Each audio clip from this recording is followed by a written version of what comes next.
নমস্কার বন্ধুরা, মৌমেল চ্যানেল নতুন একটু ভিডিও তোমাদেরকে অনেক অনেক স্বাগত আর অনেক অনেক ভালোবাসা। তো আশা হচ্ছে তোমরা সবাই খুব ভালো আছো। তো আমি খুব ভালো আছি।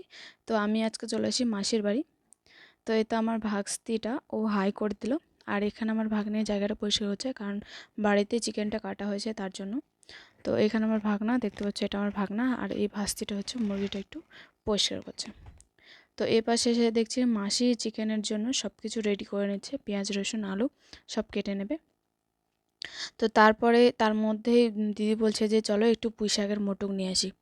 তো পুঁই শাকের মোটক বলতে পুঁই ডাঁটার ফল কেউ বলে, বা পুঁই পুঁই ফল, যাই হোক। তো আমরা বলি হচ্ছে পুঁই শাকের মোটক। তো দিদি এগুলো তুলতে এসেছে। তো এগুলো নিয়ে যেয়ে আজকে রান্না হবে। তো দেখতে দেখতে দেখতে আমরা বাড়িতেও চলে আসলাম, আর এগুলোও একদম বাছা কোচা হয়ে গেছে। তো এখানে আমাদের চিকেনটাও রান্না হয়ে গেছে। আমরা যেতে বাড়ি থেকে গিয়ে এসে দেখছি চিকেন রান্না হয়ে গেছে। আর এটা হচ্ছে একটু টেস্ট করার জন্য উঠিয়েছিল। তারপর চিকেন রান্না করার পর আমাদের এদিকে ভাতটাও হয়ে গেল। তো ভাতটা এখন নামানো হবে, তারপরে আমাদের পাঁপড় ভাজা হবে। তো চলো, এই যে এখন দিদি বসে গেছে পাঁপড় ভাজতে। আর তার আগে একটু বলে দিই যে এই যে খাওয়া দাওয়াটা হচ্ছে, এটা কিন্তু গোপাল পুজোর পরের দিন।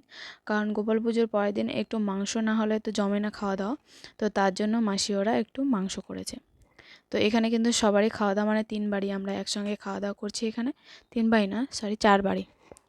তো এই যে দেখতে দেখতে আমাদের পুঁই ডাঁটা, মানে পুঁই ডাঁটার ফল বা পুঁই শাকের মোটক, এগুলো হচ্ছে রান্নাতে বসিয়ে দিয়েছে দিদি। তো এগুলোতে কিন্তু কোনো কিছু দেওয়া নাই, শুধু লবণ হলুদ আর গরম মশলা একটু আদা জিরা বাটা এটুকুই দিয়েই মানে একটু কষিয়ে নিয়ে নামিয়ে নিল দিদি। তো খেতেটা খুবই দারুণ হয়েছিল। আর রান্নাটা একটু আমিও করছিলাম। তো তারপরে যে আমাদের রান্নাটা হয়ে গেল একটু ভাজা ভাজা টাইপের, না ঘন্ট না সব একটু ভাজা ভাজা। তো তারপরে এখন আমাদের হবে খাওয়া দাওয়া। তো চলো, এই যে এখন খাওয়া দাওয়াতে সবাই বসে গেছে।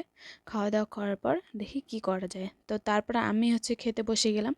আমিও খাওয়া দাওয়া করার পর তো বাইরে আমরা বিকেল টাইমে এখন সবাই এখানে গল্প টল্প করছে। আর দিদি আর ভাগনা ওরা মোবাইল ঘাঁটছে। আর এদিকে মাসি দাঁড়িয়ে দাঁড়িয়ে ওদের গল্প শুনছে। আর আমি একটু ভিডিও করছি, দেখো। তো এই ভিডিওতে খুব কম মানে আসতেই চায় না। তো যাই হোক, ভিডিওটা আমি এখান থেকে এন্ড করছি। তোমাদের ভালো লাগে লাইক কমেন্ট শেয়ার এবং সাবস্ক্রাইব করো। টাটা।